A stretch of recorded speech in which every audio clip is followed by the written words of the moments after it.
Hi, everyone, and welcome to the talk about zkPorter, why rollups are not enough, where we're going to talk about scalability on L2 and discuss some of the predictions of what we're going to expect this summer and beyond that. My name is Alex Gluchowski. I'm CEO and co-founder of Matter Labs and one of the co-creators of zkSync, which is the first EVM-compatible zk rollup. zk rollups are one of the promising way to scale Ethereum, and there is a kind of consensus in the community that the rollups are the way to go. Ethereum embraced the rollup-centric roadmap. There are two rollup families, Optimistic and zk. There is kind of also a consensus that zk is a superior technology, which is going to be the end game of scaling. And because it has a number of properties which make it outstanding from like everything else, including optimistic rollups. Specifically compared to optimistic rollups, it's more scalable if we assume rollups using like true EVM compatibility with ECDSA signatures, single round fraud proofs. zk is going to be a lot better. It has a much stronger security than optimistic rollups. So optimistic rollups rely on some pretty strong assumptions about security, whereas zk rollups offer exactly the same security guarantees as layer one, of course, giving the bug-free implementation, but that's true for all systems. And they are a lot more usable in different regards. Most importantly, the finality is short.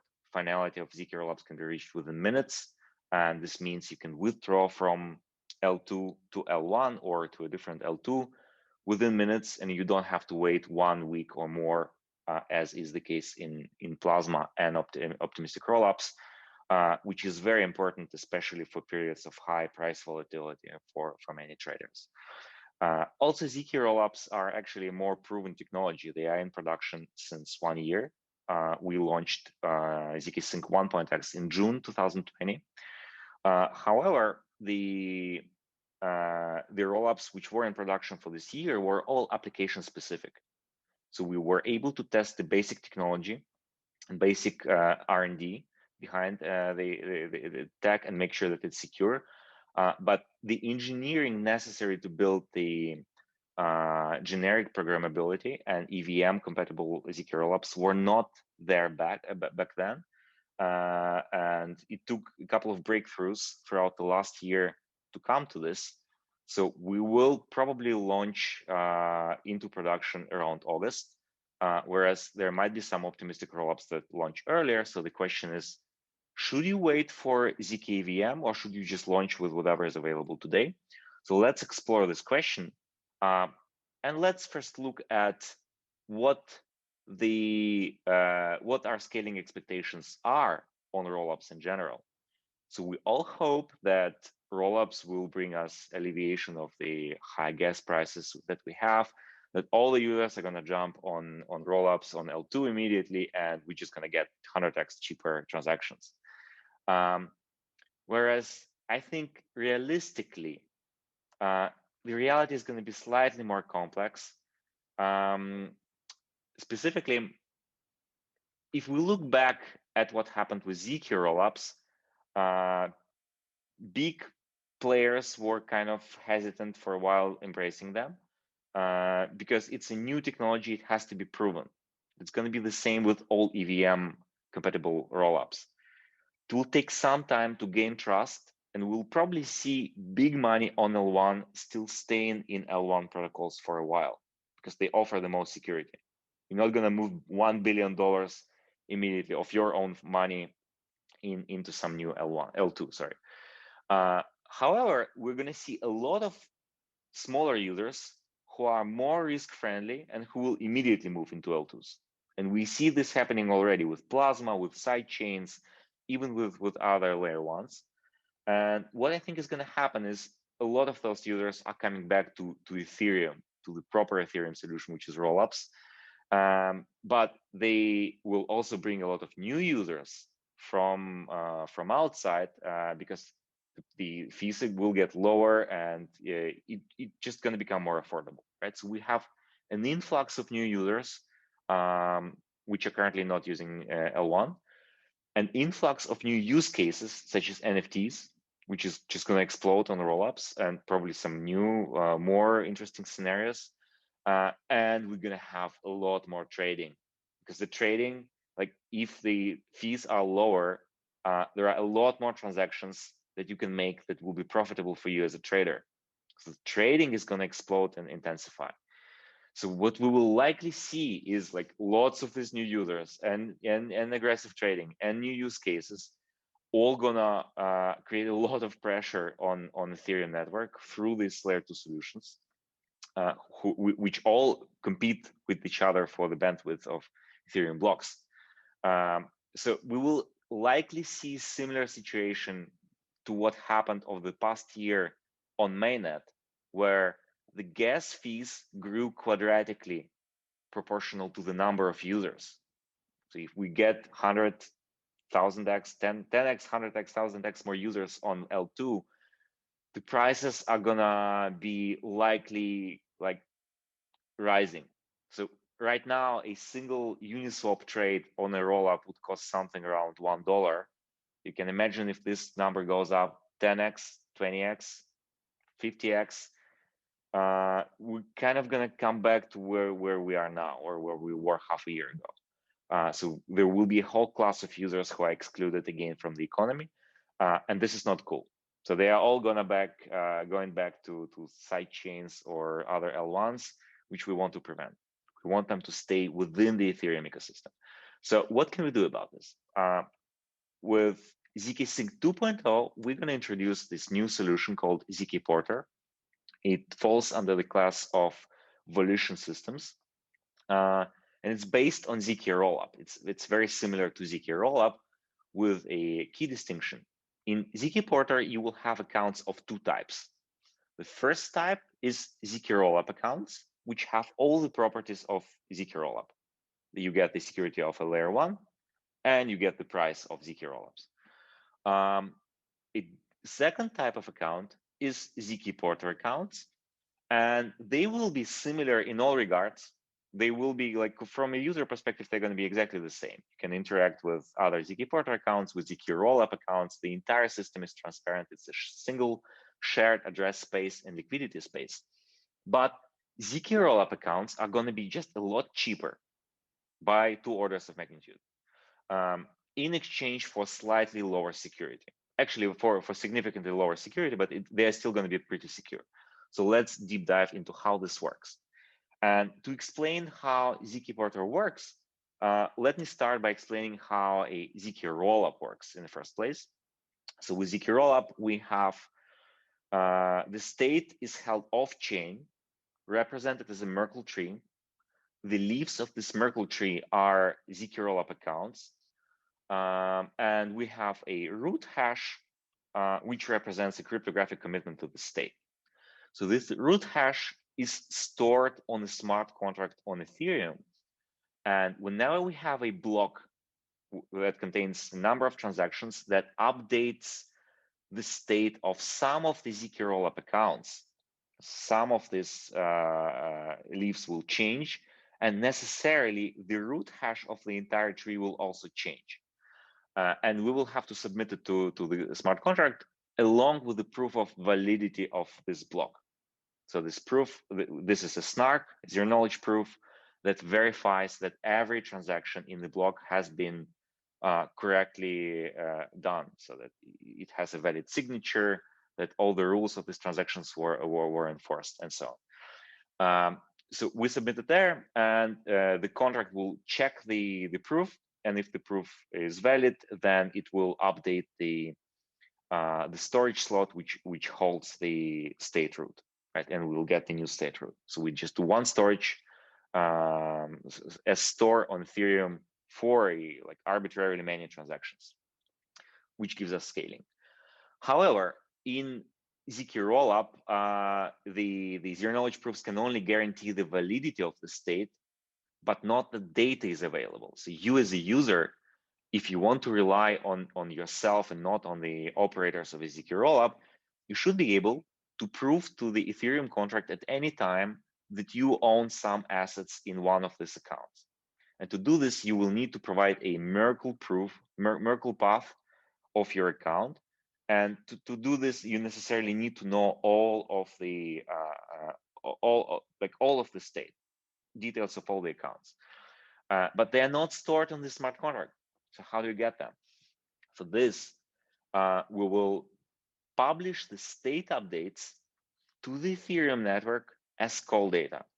So we're not going to use the storage, but instead we're going to send, like, whenever some of the accounts change in the block, we will send the what changed or the final state of those accounts as a part of transaction, which will make it, which will be propagated to the entire network, to all the full nodes of Ethereum. And this will guarantee that all the users have access to this data. If the operators withhold it, users will be able to get it from Ethereum network.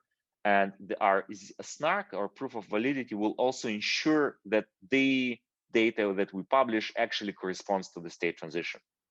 So the Ethereum smart contract will have to actually hash, make a hash of the state updates and check it with the snark. So it guarantees that the data is available through the Ethereum network, but it also comes with the limitation that we only have the block size limit, which is the bottleneck of throughput, right? So, okay, to overcome this bottleneck, oh yeah, it's important to note that it gives us the same security guarantees as L1. So it's the only layer 2 solution which has the same security properties, because no matter what happens to the operator, no matter what malicious actors might try to do, you can always just go away for a year, come back, and be sure that you will be able to fetch the your funds and get them back to L1. Okay, so now we want to scale that. So we want to augment it with the zkPorter accounts. How do we do this? It's actually pretty easy. We just select a subtree of zk rollup, and we say, okay, the accounts in the subtree are going to be zk. We're going to consider them zkPorter accounts. And the only difference of these accounts is going to be that we are not publishing the state updates as call data to Ethereum, which is going to ignore it. Like, only the zk rollup accounts are going to go to Ethereum as state updates. And the zkPorter root hash will also go to Ethereum. So this will ensure that no matter what changes in the zkPorter accounts, the users of zk rollup will be able to reconstruct their state, because they will know all the blue points here and this one blue point. So it gives them all necessary data to construct the Merkle proof for their accounts. Now, what happens to the data availability of zkPorter? We will publish it, but to a different network comprised of what we call guardians. Guardians are zkSync token holders who will store the data on behalf of users. They will get rewarded with some small fees, and they will provide the data to the zkPorter users, and they need to sign every single block with 2/3, or like with super majority of their signatures, weighted by stake. So with 2/3 of the stake has to sign the state update. Only then will the Ethereum smart contract take the state update, which will mean that at least 2/3 of guardians by stake know all the details of this block. Okay, so as you can see, the zk rollup security is not affected, but let's consider what happens to the security of zkPorter accounts. Like, how is this different? So since we are still in the same system, which is based on zk rollup, and we send the proof of validity for the entire block, which contains all the transactions for all accounts,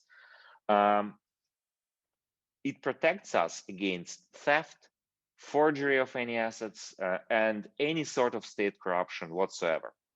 All the rules of blockchain are going to be enforced by zero knowledge proofs. So operators can never steal, can never do anything wrong with the state, mess with the state. What they can do is a couple of scenarios.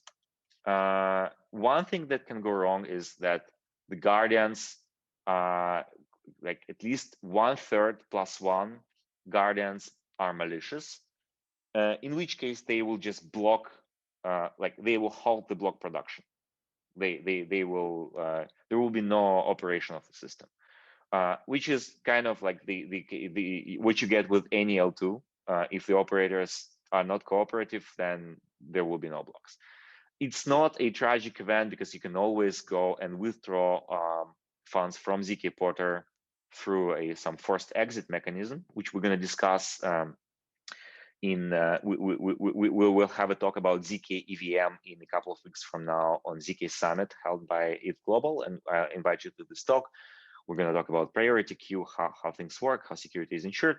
But long story short, you will be able to exit, and we will even have a mechanism for mass exit to a fork of zkSync. So it's not such a big deal. It's going to be just short disruption where a lot of stake is going to be lost because the stake is going to be frozen then.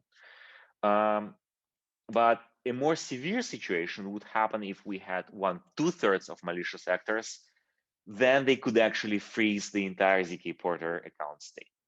So the zk rollup accounts would be able to withdraw, but not zkPorter accounts.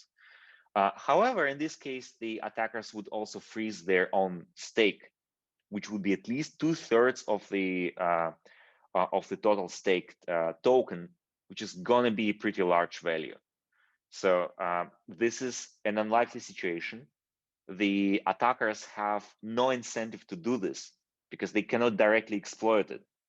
If they freeze the state, it's just a suicidal attempt for them. Like it's a suicide because they cannot steal, they cannot do anything with the funds of users. So it can only be done for some weird political reasons, but it will be very costly. So for the same weird political reasons, you can attack optimistic rollup at a probably lower cost. So the cost of attack on optimistic rollups and on zkPorter is roughly comparable. Some researchers might disagree with me, but like it's if someone really wants to mess with the system, they will have to spend a lot of money, and they will be able to mess with the system. So it's not the same security guarantees as Ethereum. However, the beauty of zkPorter or of this Volition hybrid design is that every user is free to choose the option. Every user can select the zk rollup account, pay higher fees, and get full security, or go with the zkPorter, which offers pretty high security but is extremely cheap. So let's look at scalability properties of both systems. With zk rollup, we're limited by Ethereum block capacity, which would be like 2,000 transactions per second, 2,000 transfers per second, because all transactions are different. But let's measure everything with transfers. If we consume the entire Ethereum block, which is unrealistic, because all rollups are going to compete for the block space with each other and with all L1 transactions. So we're probably going to have only a small part of that, and like the same applies to all rollups. But on the zkPorter side, we're not limited by Ethereum at all. We might be only limited by our hardware and by the capacity of the consensus and L2, which will probably get us to 20,000 TPS and more. And there are ways to push the limit further.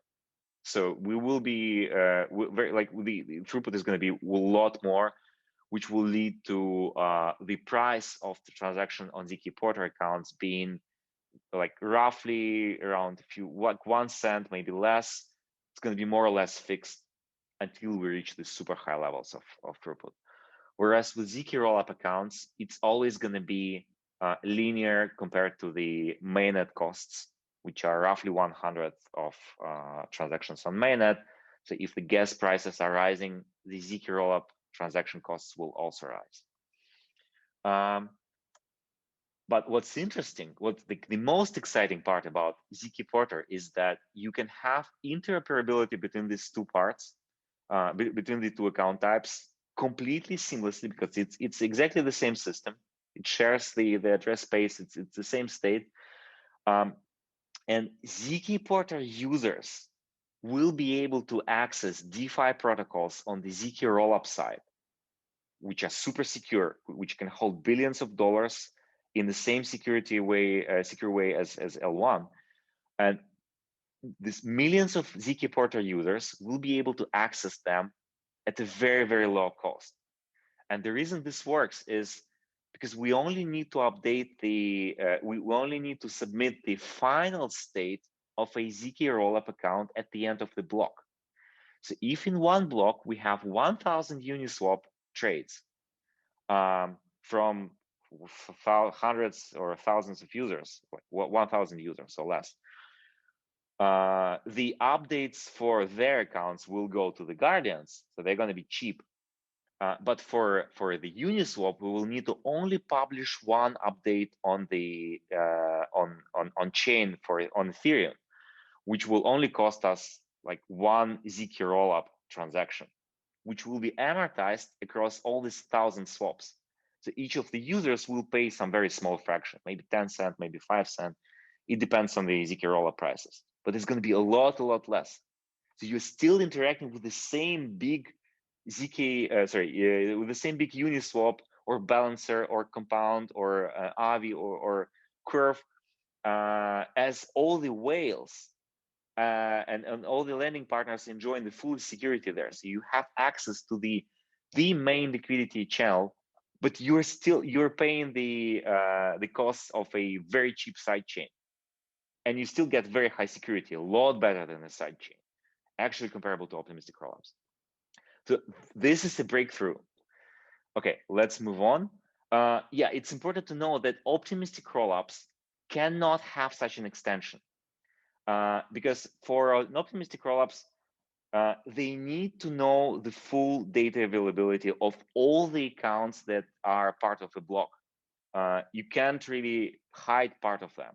With zk rollup, with zkPorter, we can hide part of them because they're still part of a zero knowledge proof. So the validity is ensured by zero knowledge proof. But for optimistic rollup, the validators, the full nodes, have to actually check every single transaction. So they can't do this. It's not as extendable.